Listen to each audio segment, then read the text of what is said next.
খুব ভালো লাগতেছে না? খুব সুন্দর না? কোথায় জানেন? আমাদের বাড়িতে এরকমের নিস্তব্ধ। কত বড় বাড়ি, কেউই থাকে না এখন, আছে মানুষ কয়েকজন। পাখির গানগুলো শুনতে ভীষণ মজা লাগতেছে না? খুব সুন্দর না? আমার কথার থেকে তো পাখির গানটা অনেক সুন্দর লাগতেছে, তাই না?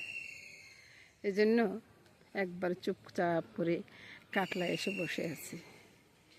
বাড়িতে ঢুকিনি এখন পর্যন্ত। এবার আপনাদের মেসমে শেষ তারা দেবে। আওয়াজ চাইতে হলে আমার এখানে চলে আসবেন, বুঝছেন? যত রকমের আওয়াজ আছে এখানে আছে, বুঝছেন? আওয়াজটা কি শুনতেছেন? না শুনলে চলে আসেন, ঘরে চলে আসেন। এবার ওই যে আমার মামনি হাসতেছে, দেখুন। তারপরে হ্যাঁ হ্যাঁ এটাও যাইব তো। ওই যে মামনির সাথে কথা বলতেছি, বুঝছেন? এই যে ময়দার ডোটা মেখে রেখেছি, এটা কি দিয়ে মেখেছি সেটা তো আর আপনারা জানেন না রে ভাই। আরে ভাই, এটা জানার আর কি আছে বলুন? জল আর তেল হলে তো সারে। ময়দার ডো মাখতে আর অন্য কিছু দরকার আছে? আর সামান্য একটু নুন দিবেন আর কি। তো এটাকে বেলে নিই, তারপরে পরোটা বানাই নি, তারপরে দেখাবো আর কি। জলখাবার খেতে যাব তখন দেখিয়ে দিব। কিন্তু কেমন সুন্দর রুটি বানাচ্ছি, আর এদিকে দিয়ে মামনি চা বানাচ্ছে। আর রুটিটা আবার রুটি না, পরোটা। ভাই পরোটাটা কেন এরকম করে বানাচ্ছি একটু পরে বলতেছি, বুঝছেন? পরোটাটা কেন এরকম করে বানাচ্ছি। পরোটা দিয়ে এভাবে হুক্কি দিয়ে দেখতে পারবো আমার মামনি কি করতেছে। আচ্ছা ভাই বলুন তো এটা কি দি খাই? এখানে মিষ্টি আছে, দধি আছে, তারপরে ডাল ভাজি আছে। আর পরোটাটা দেখলেন যে মামনিটা দেখার জন্য, মামনি কি দি খাচ্ছে এটা দেখার জন্য কিভাবে দেখবো, ডালটা নিয়ে নিলাম প্রথমে একটু, আর মিষ্টি আর দধি একটু পরে নি না। তারপরে আমার মামনি দেখুন না, ছাঁটা আমার ঠান্ডা হয়ে যাবে না? এই যে ছাঁটা ঢেলে নিয়ে আসছে, এখন ছাঁটা ঠান্ডা হবে না? আপনারা বলুন, ছাঁটা ঠান্ডা হলে ছাঁটা খেতে কি মজা লাগবে? এই যত দোষ মামনির, বুঝছেন? তো নমস্কার বন্ধুরা, শুভ সকাল। থেকে কি নিয়ে আসছি দেখুন, আম নিয়ে আসছি। আজকে আম ডাল করবো, বুঝছেন? তো আমটাকে প্রথমে আমি সাইজ করে দিই, বুঝলেন তো? তারপর দেখাচ্ছি আম ডালটা কীভাবে করবো। নিয়ে আসছি, একটু নুন দিয়ে মেখে রেখে দিছি, একটু টকটা যেন কমে যায় আর কি। অত বেশি টক হলে কি খাওয়া যায় বলুন তো?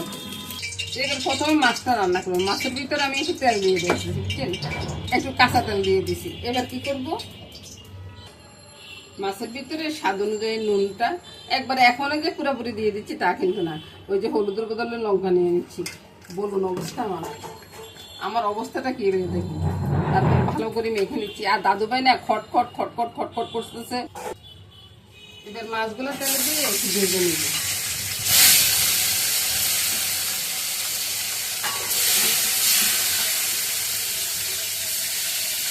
আমি চিন্তা করতেছি, মামনি বলতেছে যে নাকি অনেক তো। এবার চিন্তা করুন আমি কীভাবে খাবো, ওইটা চিন্তা করছি। মাথাটা মাঝখানে করে দিলাম। তারপরে আর এখানে এবার মশলাটা নিয়ে নিই। মশলা বলতে কি, স্বাদ অনুযায়ী নুন, তারপরে এসে যায় লঙ্কা, সামান্য একটু চিনি দেবো, ওই যে স্বাদের ব্যালেন্সের জন্য আর কি। আপনারা যদি না চান তাহলে না দিবেন ভাই, আমি কি জোর করবো আপনাদেরকে? এই যে এগুলো মেখে নিলাম, এগুলো জিরের বাটাটা দিয়ে দিই। বললাম তো কি সমস্যা, মাছগুলো দিলাম তেলে।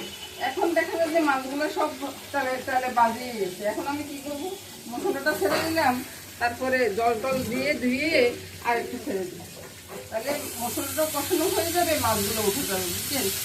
আপনারা ঠিক এরকম করবেন, যখন দেখবেন যে মাছ উঠতেছে না তখন কি করবেন, মশলাগুলো মাছের ভিতরে ছেড়ে দিবেন, দেখবেন যে মাছ পট করে উঠে যাবে।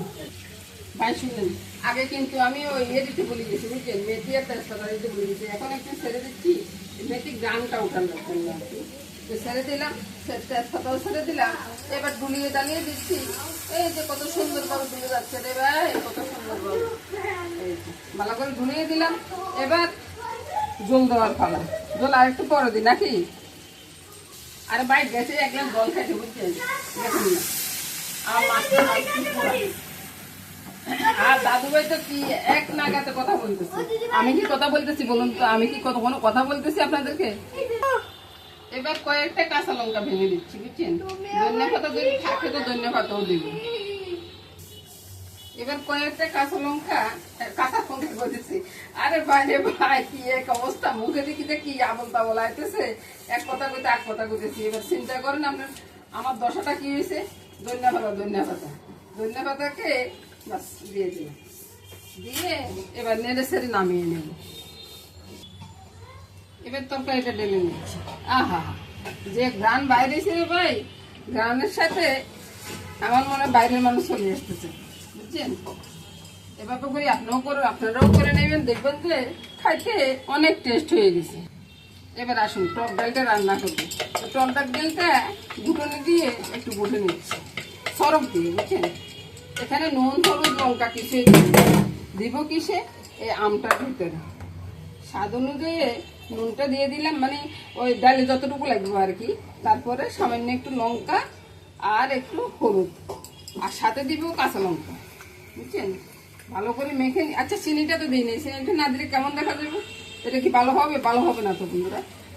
চিনিটাও দিয়ে দিলাম, সাথে দিব একটা কাঁচা লঙ্কা, বেশি দিব না, আবার ঝাল বেশি হইলে বলবে যে খাইতে পারতেছি না, এটা কি ঠিক হইব? একটা কাঁচা লঙ্কা দিলাম। পরে এটা দিয়ে দিচ্ছি তেল, ওই যে আমটা বাজার জন্য আর কি। আরে বাইরে টক ডাল কত রকম হয় জানেন? দেখুন কড়াইয়ের তেলটা গরম হয়ে গেছে, এনে লঙ্কা, তারপরে ওই যে কি কয়, আরে ভাই এত কিছু বলিয়ে দিয়ে পারি, এই যে গুলিয়ে ডালিয়ে দিব, আর এটা ফোড়নের জন্য রেডি হয়ে যাবে। তারপরে দেখুন না, এই যে নুন হলুদ লঙ্কা সবকিছু মেখে নিয়েছি, আমটা ছেড়ে দিলাম। আহা হা, কি সুন্দর একটা গ্রাম বেরোচ্ছে রে ভাই, কি সুন্দর গ্রাম বেরোচ্ছে। কি কমু সেটা তো বলতে পারতেছি না রে ভাই, কত কথা বলতেছি আপনাদেরকে। আর ভাই চুলাটা নিভে দিছি, বুঝছেন? ডাল পূরণ করতে হলে চুলাটা নিভে দিবেন। এই যে আমার মতো ডালটা পূরণ করলে, আহা হা, এই ডাল দিয়ে যে ভাত না খাইতে পারছে সে একবারে পাস্তাবে, বুঝছেন? একবারে সুন্দর একটা ডাল রান্না করে ফেললাম, ঘন ডাল, আম ডাল, দারুণ স্বাদের। এখন ভাত নিয়ে বসে থাকতে ইচ্ছে করতেছে। এবার ডাল রান্নাটা রেডি, নামিয়ে নিন। নামানোর পরে দুইটা তরকারি আপনাদেরকে দেখিয়ে দিব। আর এদিক দিয়ে মামনি ভাত নামাচ্ছে, তো এদিকে আমি যাব গরম গরম ভাত নিয়ে বসে যাব। কি সুন্দর ডাল রান্না করছি দেখুন তো। আর এবার দেখুন টক ডালটা কত সুন্দর একটা ডাল হয়েছে, এই ডাল দিয়ে ভাত খেয়ে ফেলবো বন্ধুরা, আর যার অন্য কিছু লাগবে না। রান্না শেষ, এদিকে মাছের ঝোল আছে আর এদিকে ডাল আছে, এটা দিয়ে খুব সুন্দর খাওয়া হয়ে যাবে বন্ধুরা। নমস্কার বন্ধুরা, সবাই ভালো থাকুন বন্ধুরা, আগামী দিন আবার দেখা হবে।